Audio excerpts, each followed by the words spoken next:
Environmental School is one of 4 NGC schools. And here to tell us all about that is the Environmental School Chairman for NGC, Pat Rupiper. Pat, take it away. Hello, everybody. There we go. Hello, everybody. Environmental School was the last of the schools developed, and it works to pull the other 2 schools teaching into what we need to do in our own home, in our own community, in our own state to improve the world. Next. There's many different levels in the earth, and the overall earth is called a biosphere, and that biosphere is divided into biomes, and the biomes are divided into ecosystems, and those ecosystems exist within their own community, and the community has a population, and then we have an organism. So in the first of the 4 different courses, we learn about the levels of ecological organization, how they interact, how we interact with them, and where we go from there. What we do right and what we do wrong, and how we can learn what to do it best. Next. So here's the topics for the 4 courses. We always have ecology, environmental science, environmental issues, plants and wildlife, stewardship, which means what we as people do ourselves, how we can become more sustainable, and then we have a field trip to see how it's applied to a real situation. Next. So in the 10 hours of required education, we explore the world, and we invite you all who haven't done it to explore the world with us. Next.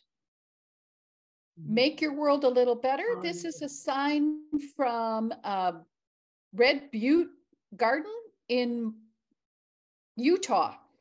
And I just love this little sign. We were going on a garden tour, and everywhere we go, my husband lets me go to all different kinds of gardens, and we're always taking pictures and seeing. But this was on our way to a children's garden, and they were talking about the different pollinators that were pulled in by the plants that they had planted. But I thought it was a really cute sign. And this is what I want you to remember, that in your yard, in your neighborhood, in your locale, there are also pollinators that you can plant for. Next. So the next session, so course 2, is all about the land and what you do with your land and how you support the ecology of your land to encourage good health for pollinators, for what you're growing, and for what you're eating. Next. The third one is about air, and these are the different levels. In the middle, these are the different levels of the atmosphere, and you can see that in this first level is most of what we do, whether it is to encourage rainforest, to plant and harvest, to have clean air, and what difference mountains and landscape, not design necessarily, but how the land is formed can increase or decrease the health of the soil. So whether you're on the mountain, whether you're in the desert, whether you're on a riverside, whatever it is that influences your particular place, or the place that supplies your water, supplies your air, so on and so forth. Next. So water, we want to use water sustainably, and we only have a finite amount. And Trish, can you blow this up? No, this is where we get. Okay, let's see if I can make it bigger. but it tells you that it goes through the cycle of the water. So we learn our water cycle, hydrologic cycle. That word always trips my tongue. And that 97% of the water is in the ocean and we can't drink it.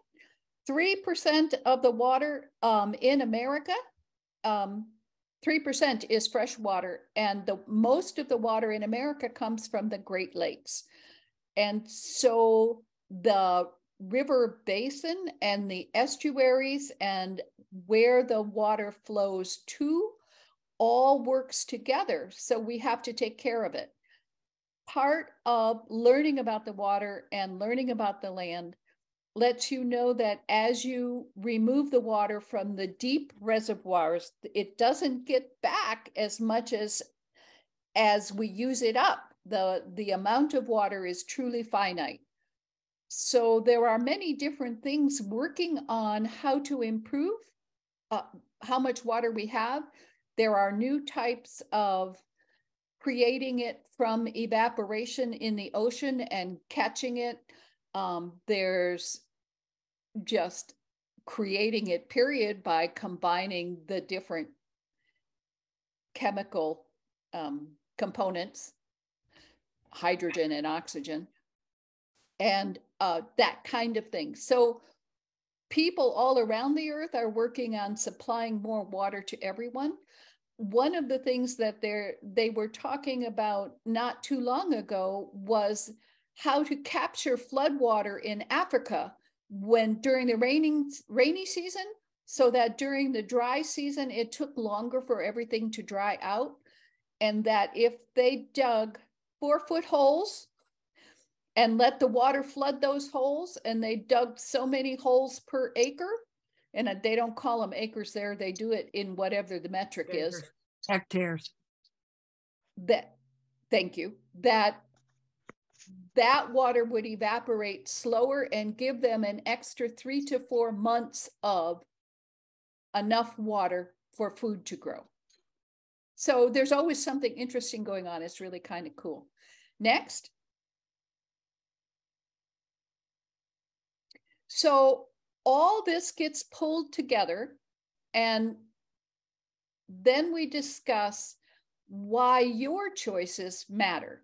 We give you the science, we tell you what's happening, and then you decide whether you want to change what you're doing it correctly, or maybe we came across something that you hadn't tried yet and you thought that might be a good idea. None of the instructors are there to tell you what to do. We're there to give you the science-based information so that your choices work for you and your household. And this is just a little thing that says about 1/3 of a crop are pollinated by bees. And so if we don't help our pollinators, we're going to end up without fruits and vegetables. And it's really kind of nasty. I'm a big vegetable eater, so I want to supply what we need for our crops. All right, next. So attend a school, then share your knowledge, because that's the other half of it.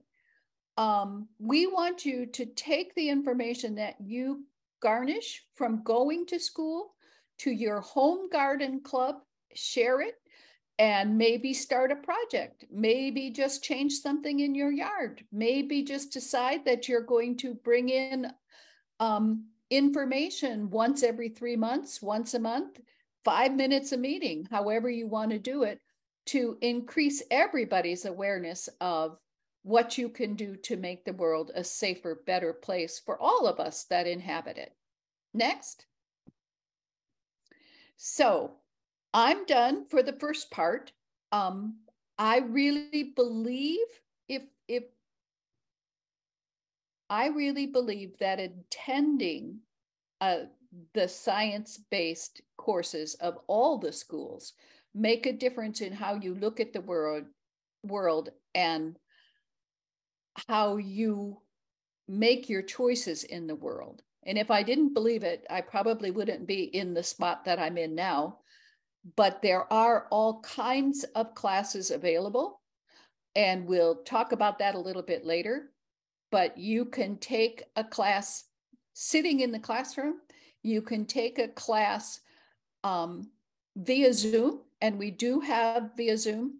You can take a class that's a hybrid, which means that some people sit in the seats, but they also Zoom you in from wherever you sit, and you don't have to travel. So think about that. All those are listed on the website for NGC. And it's a lot of fun. You get to know a lot of different people. So I'm done. I'm going to give you over to Harriet, who has been in my classes and has done her own. Thank you, Pat. So Harriet, you are a recent graduate of environmental school. What was your experience, and would you recommend it to others? I definitely would recommend it. So let's start at the beginning of what NGC schools are. I first learned about NGC schools when I joined the GCFM Garden Club Federation of Maine board as district director. I'm now the president, so that's giving you an idea that it's been about a decade since I first learned about the schools. I heard people say, we need to bring back the schools because Maine used to have them. And I thought, gee, that would be great. Maybe I could take them. Well, after hearing it enough times and no volunteers coming forward, I organized Landscape Design School, LDS, so that I could take it as a student. It wasn't the easiest thing to be a student and the organizer, and I had to find someone else to take the tests in for me since I was going to have to take them. But I did it. And after I had 2 courses under my belt, I was hooked on the schools. So I thought, I want to take more schools, but I don't want to do the work of organizing it. And I knew that Massachusetts, which is not that far from us, it's about 3 hours, had most of the schools. So I looked into it, saw that they were having gardening school at Tower Hill Botanical Garden, which was a place that I thought would be interesting to visit in April, and I signed on. After a course of that, I was loving it. And after another course that was in person, I was loving it even more. And then COVID hit. Massachusetts very quickly regrouped. We only missed a year and they switched to Zoom. So I managed to finish gardening school on Zoom, finishing early last April. So now let's turn to environmental school. I realized last April that I really was still in the wanting to learn things mode since I couldn't get into my garden yet, and that taking another course would be good.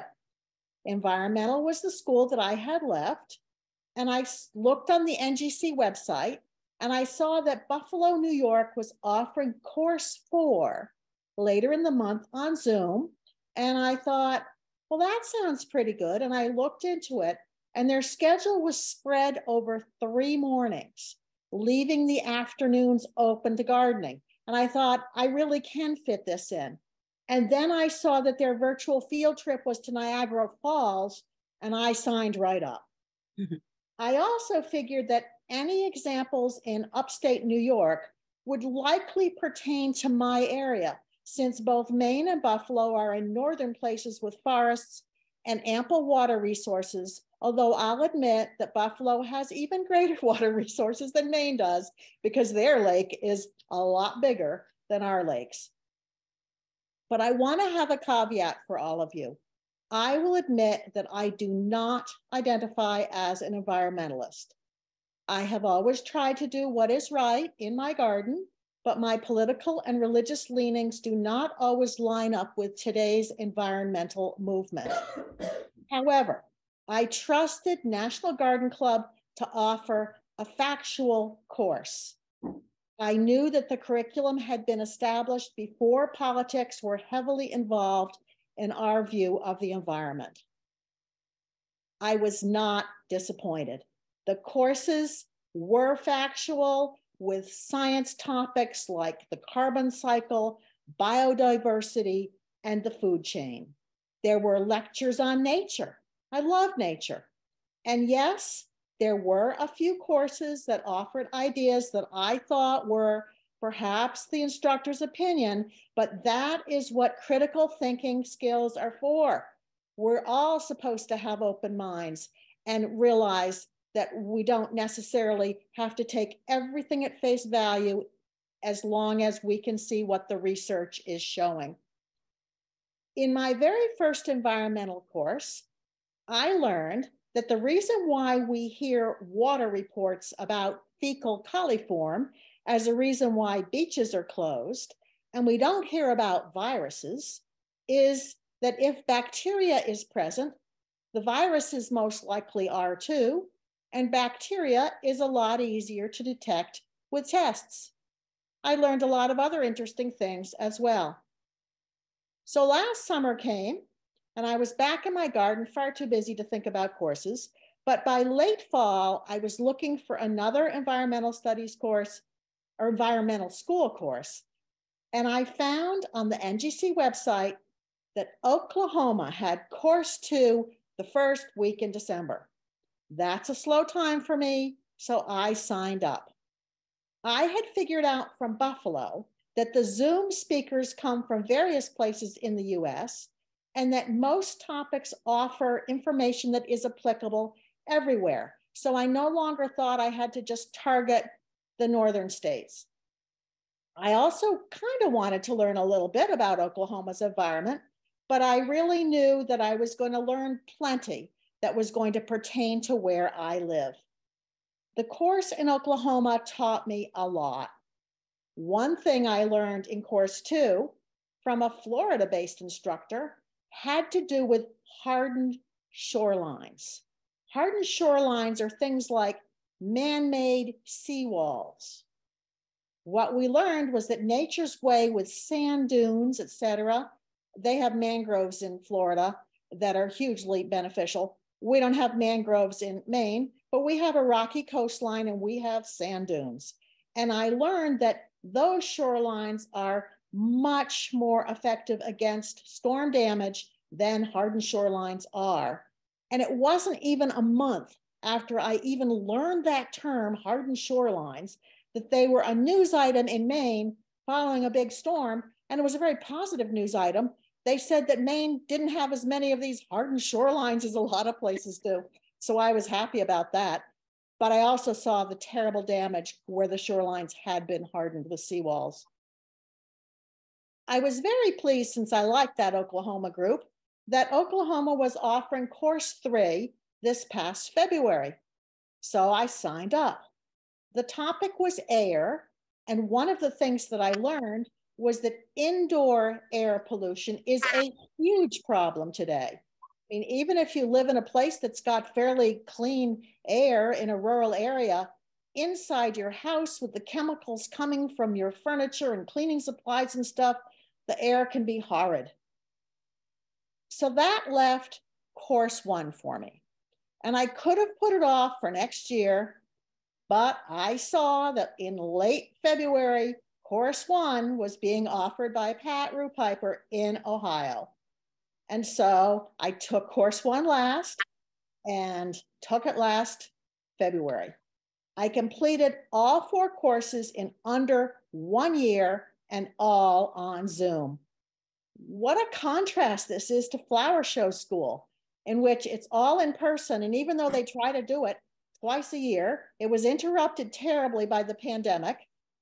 And even though I started Flower Show School in 2019, I'm finally taking course 4 next week. And here I've finished environmental school in 1 year. A recurring theme in all 4 environmental courses is that nature recycles all of its natural ingredients. It is our man-made chemicals that create problems because some break down very slowly, if at all. Examples are tiny bits of plastic that break off from bigger bits, and as they break down smaller and smaller, they get practically invisible, but they never really disappear. Tiny bits of plastic are probably circulating in all of our bloodstreams. That is horrible. In Maine, forever chemicals like the PFAS chemicals are a big issue. These are chemicals that are used for fire retarding and that sort of stuff. They were a chemical solution to modern problems that ended up creating an even bigger issue because they are not biodegradable. Another aspect that runs through all of the environmental schools is sharing knowledge. There are topics about sharing knowledge with children. There are topics about sharing knowledge with adults, but it is a recurring theme. One of the things that I learned is how important it is to do a market study. I mean, this is true not just for environmental things, but for any good idea. I mean, if you think that it's a great idea, doesn't mean that anybody else is going to buy into it. So finding out what your audience wants, who the person that tells that audience the message is really key for everything that we might do in life. And so that's knowledge that really goes far beyond the environment, but it works with environmental issues as well. I'd like to mention for a moment the textbook. While you could easily pass the classes without reading a word, I found that I learned much more by doing the reading. Chapters are assigned in the book Living in the Environment, which is an entry-level college environmental studies textbook. Every page has either pictures, sidebars, graphs, or tables that help to explain the information, but also make the subject matter easier to take in. I would very much encourage other students to buy a used copy online in an edition that corresponds to the reading list, since the book is updated more frequently than the reading list is. So editions 12 and 13 are good because they're fairly new, but they are included on the reading list, which is on the NGC website. Now, I expect that in-person classes have field trips that are absolutely a delight, but the ones that I have taken virtually have also been extremely interesting. Besides Niagara Falls, I've been on a field trip to a garden planted for birds. I went to a very interesting prison garden in Oklahoma and a tour of the EPA, the Environmental Protection Agency's facility. I had no idea that the EPA was a large research organization and that its offices and laboratories are a model for sustainable building practices. Now, I don't think that I would have taken environmental school if I had had to give up travel days and stay in a hotel somewhere. But Zoom makes these lifelong learning opportunities convenient, cheaper, and believe it or not, friendships are formed on Zoom. This is not to say that in-person classes aren't great too. If I had one near me, I'm sure I would jump at the opportunity. Thank you for your attention. Thank you so much, Harriet. And what I love about your presentation is that you give a really well-rounded view and perspective of what it's like to go to each one of the courses. Let me ask you this, of all of the courses that you took, and it sounds like you got so much from each one, what would you say, what would you encourage people to learn more about after you attend these schools? What did you find you wanted to do more exploration around? Well, that's hard to say because I learned something in all of the classes. Mm-hmm. And I took them so close together that I haven't really explored further. I mean, right now I'm studying like a fiend for flower show school, which is next week, and I'm not thinking about environmental school Mm-hmm. at all. Okay. But would you say that environmental school has provided you a foundation of awareness that you didn't have before? Yes and no. I mean, I think I've been aware of the environment for years. Sure. I have always hung my clothes outside. And I have been an organic gardener since I started gardening. And I'm a beekeeper, so I've worried about sources of nectar for my bees, you know, for a decade since we've had them. So I'm not sure there's anything in particular.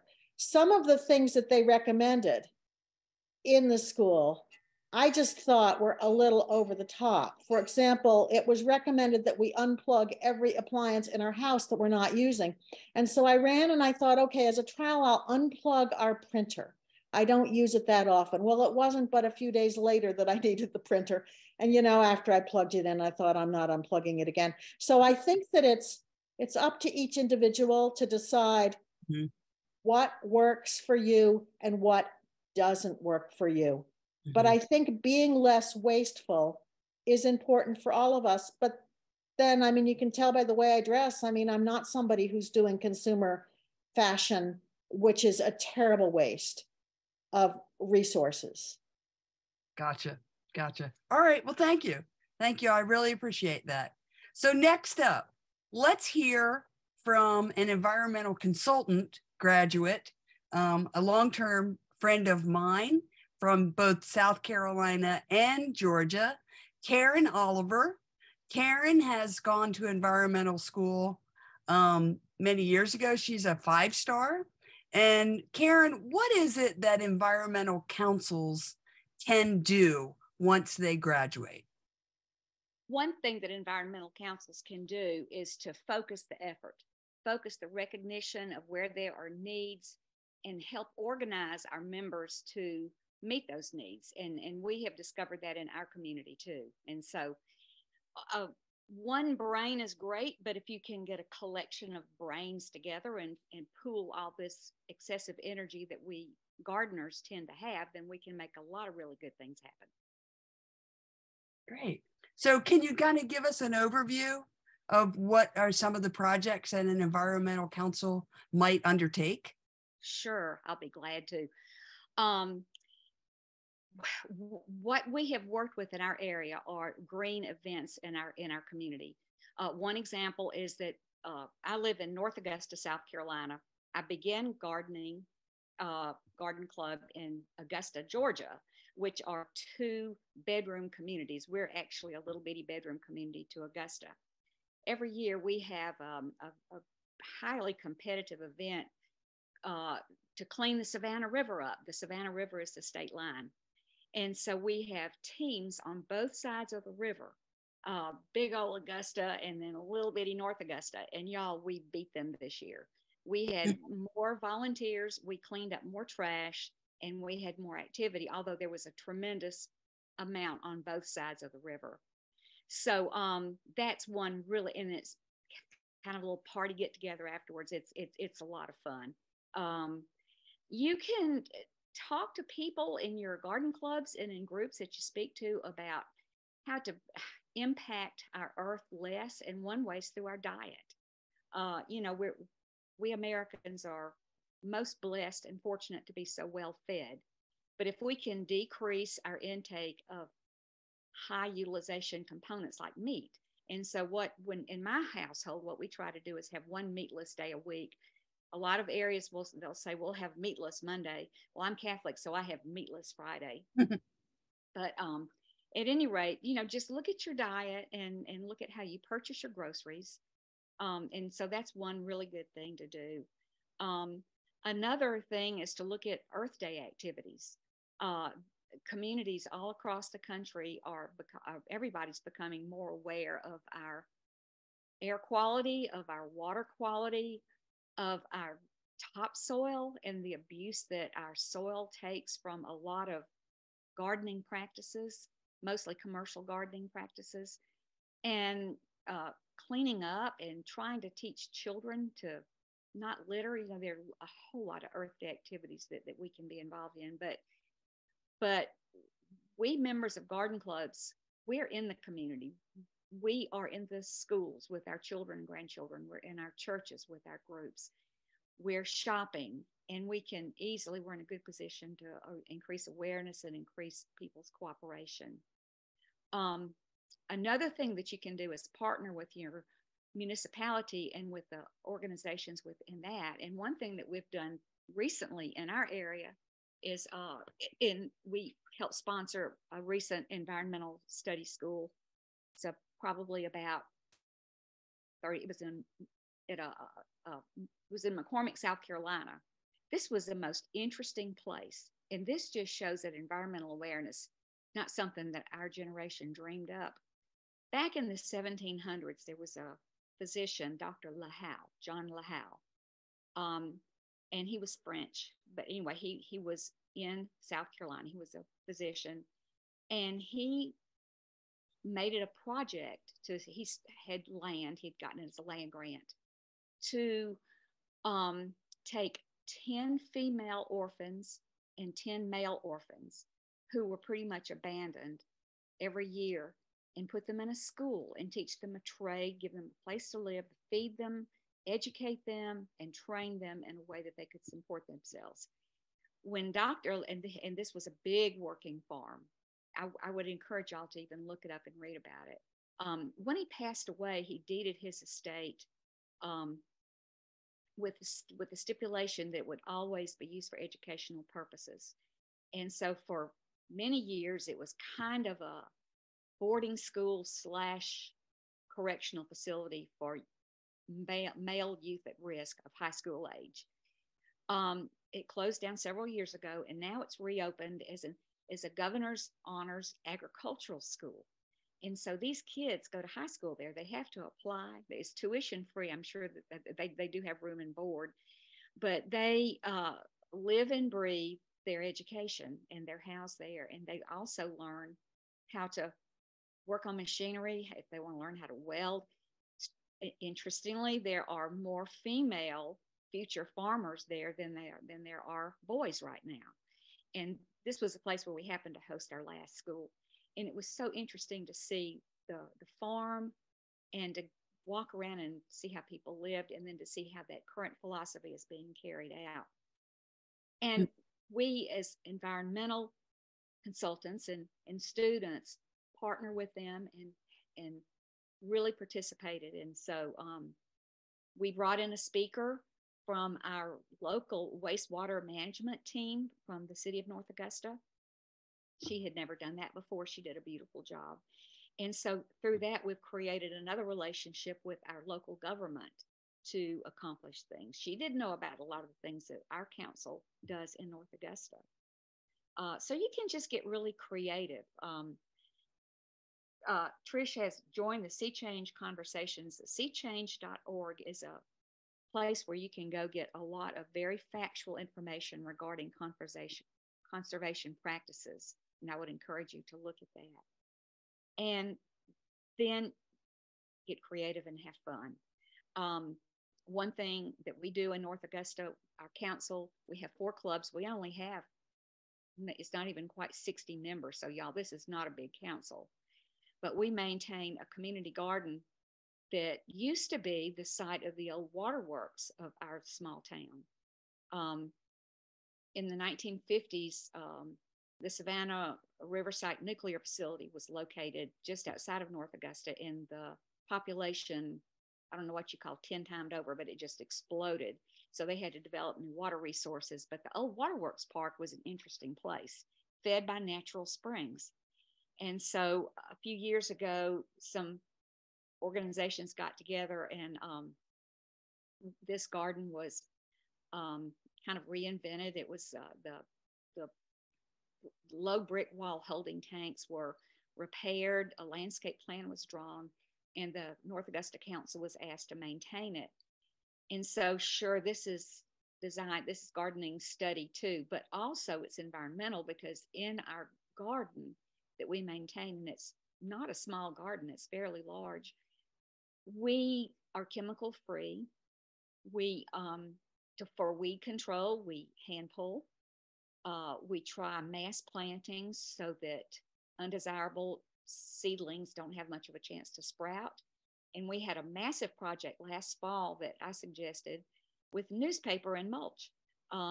Areas that felt like we just couldn't handle anymore. We used the several thickness layers of newspaper, wet it down, cover it with mulch, wait 6 months, let the earthworms do their work, and then suddenly you have very rich workable soil in which to plant new plantings. And some of the ladies were a little bit skeptical when I drug out all these newspapers, but now they all go, "Hey, do you have any more newspapers?" And everybody's doing that in their garden now. And so that's been very, very interesting. And back to Harriet made the point about the Zoom. Zoom is wonderful. It has really made so much possible with our major organization that we couldn't do. I started the environmental study program back in 2016. In fact, I took all of the schools in person. So I didn't benefit from Zoom until it was time for refreshing, and I have found it to be very useful for refreshing. And again, kudos to Massachusetts, because I just took a study Zoom course with them just a couple of weeks ago, and it was very, very nice. The field trips, though, are irreplaceable. I really learned so much from some of the field trips we did. Probably the most strangely interesting field trip that I had in all 4 schools, well, one of the 2 most interesting, was to the Augusta wastewater treatment facility. Now, doesn't that sound strange? But Augusta's water was in bad shape 20, 25 years ago. They were told by the federal government, if you don't clean your water, we're going to shut you down. And so they established a Natural Sciences Academy between the waterworks facility and the wastewater treatment facility and the Savannah River. And this is the Fennessy Nature Park. It has been extremely effective, and they now have a tremendous educational program for kids. But we toured the wastewater treatment and learned that they did snag a really big diamond ring in their filters one time that they were, I guess they bartered off who was going to get to keep that ring. I don't know. But at any rate, that sometimes the strangest places that you think, why would I do that? You end up learning the most. We had one of our courses at the Silver Bluff Audubon Forest, which is a tremendous facility. It's in South Carolina, and it's between North Augusta and Beach Island. And so one of my takeaways from there was I learned what a snag is. Does anybody know what a snag is? Mm-hmm. A snag is a dead tree. Mm-hmm. And more wildlife and insect life is supported in a snag than in any living tree. And I have a large yard and woodland garden. And so now if a tree dies and it's not in danger of harming my home, I leave it. And so because a lot of people tour our garden, I painted a real rustic board with a word snag and nailed it up there. And when our environmental group toured it, they got a laugh out of that, because most of them, they knew what snags were, but most people don't know. Most people say, why do you have that dead tree there? And why does it say it's a snag? And then I can explain all that. So, we can educate people about things that we learn. Of all of the schools I've taken, and I'm a master in all. Well, truthfully, I have one more garden study to do to refresh before I become a master in that. But environmental was my favorite. I did not expect it to be. I expected I would just kind of, go through it. I like Harriet, I've always been environmentally minded. Since I was a teenager, I've composted, I've recycled, I've been careful about chemicals. I learned more in environmental than I ever expected that I would, and enjoyed the people. I just love the people that we meet and that we work with. So that's why I'm an environmental consultant, and that's why I remain active with National Garden Clubs, because this gives us a method to reach out to our communities. It gives us a little bit of structure and order and guidance and support, and I really appreciate that. Thank you. Thank you, Karen. And I love the fact that your favorite field trip was to a sewage treatment plant, because it is true. When you partner with your municipalities and you become a little more aware of, how important it is to be aware of your water source and your sewage, your wastewater, and your soil conservation. we hear a lot about pollinators, and some people say, oh my God, we're talking pollinators to death.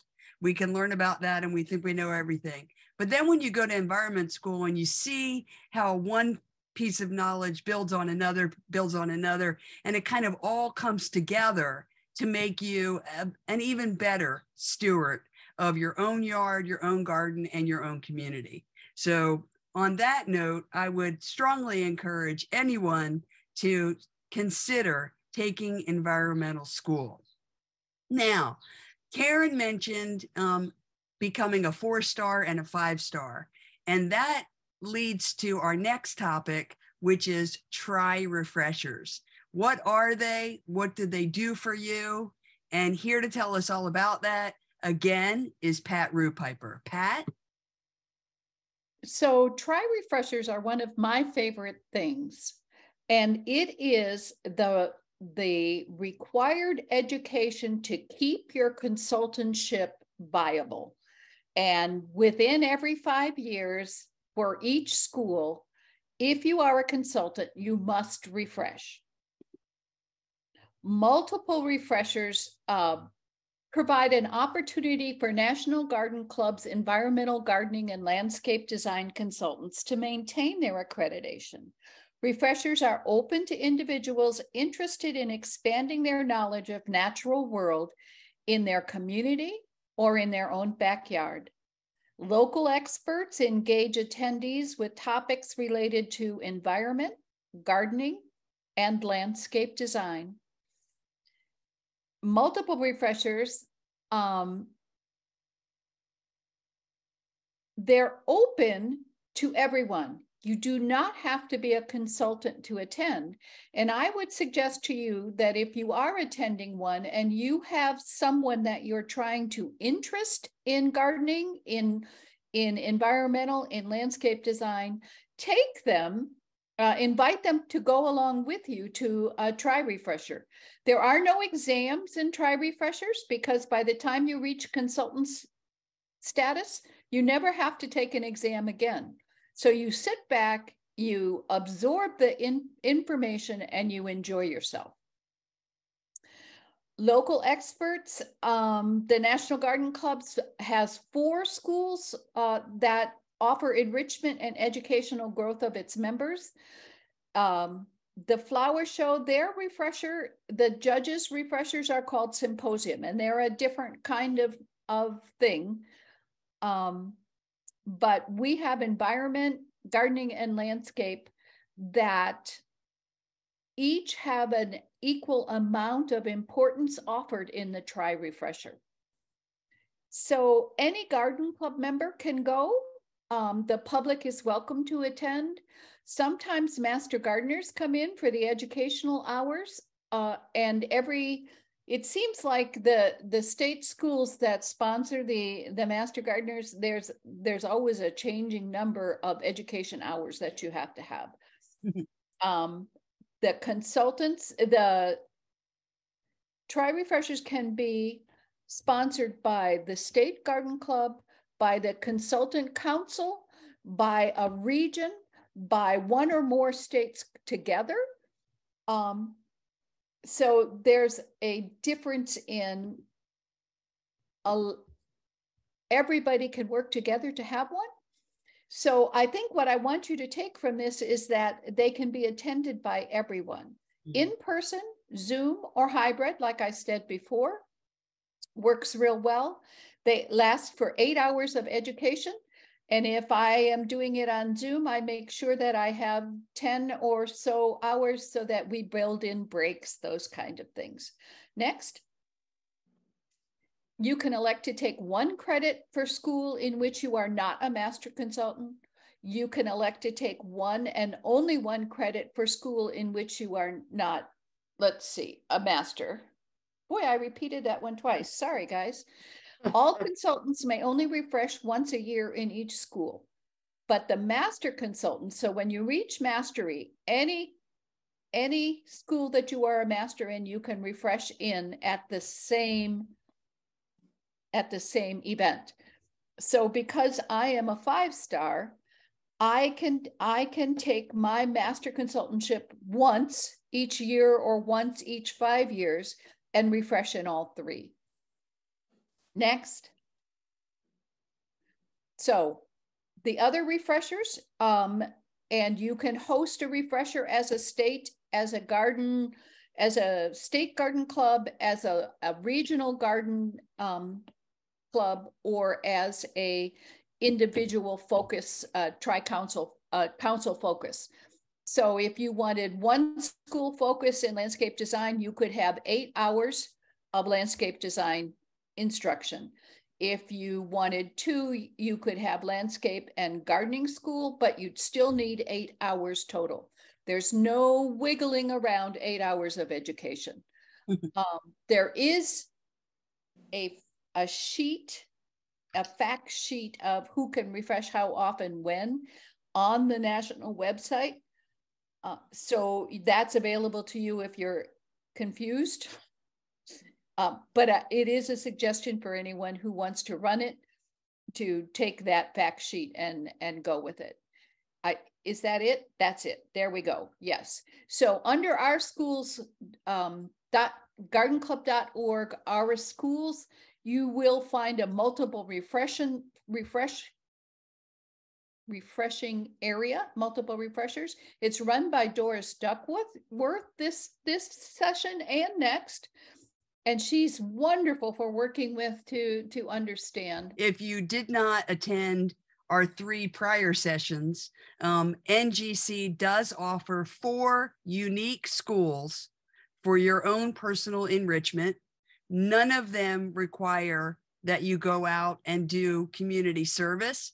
That is up to you, whether you want to. But I think that what we've heard all along is that one of the things that is best about our schools is that you get together with people of like-minded interests, and you just can't help it. You want to have fun. So together you do service projects, you do trips, you do further education, and you garden and study together. You start to form councils, or you start to form design study groups, landscape councils, environment councils, or just gardening groups. So all of these schools are meant for you and for your personal enrichment. And all of this can be found, as Pat said, at www.gardenclub.org.